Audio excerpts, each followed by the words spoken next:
The headline of the developing nor'easter, and then we'll break it down for you day by day. So first of all, we do expect we're going to have gales. That is at least gusts to over 40 miles per hour, probably starting, now this is on the coast, late Wednesday night or Thursday. That's certainly going to lead to some significant beach erosion, maybe some minor coastal flooding. What does that mean? Well, if the tides are high enough and the rains are heavy enough and they're occurring at the time of high tide, then some of the sensitive spots around the first coast, we could see some street flooding. That most likely would be with the high tides on Saturday.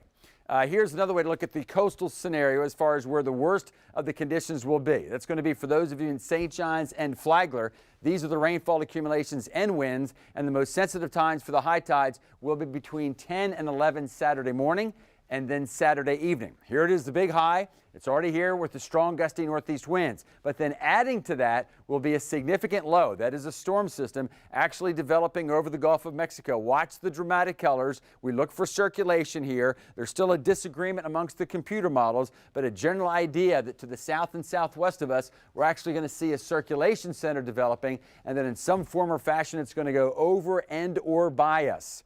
So winds out of the northeast at 15 to 25. There'll be some sun for those of you west and northwest, but we're going to have some coastal showers. Gale force conditions will be developing. We count today as day one of the 5-day nor'easter.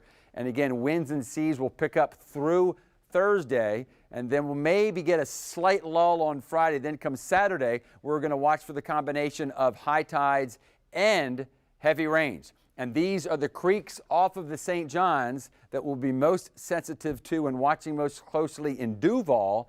Then, of course, there's a few other spots, especially for those of you down around St. Augustine. We'll talk more about it as we go through the week. So on Thursday, again, there'll be some sun, but there'll also be some coastal showers, and they will be blowing in with gusts to near 40. Again, Friday, still a windy day, but if you have a choice, Friday looks drier than Sunday. Right now, and we'll be updating this, it all starts to taper off late Sunday.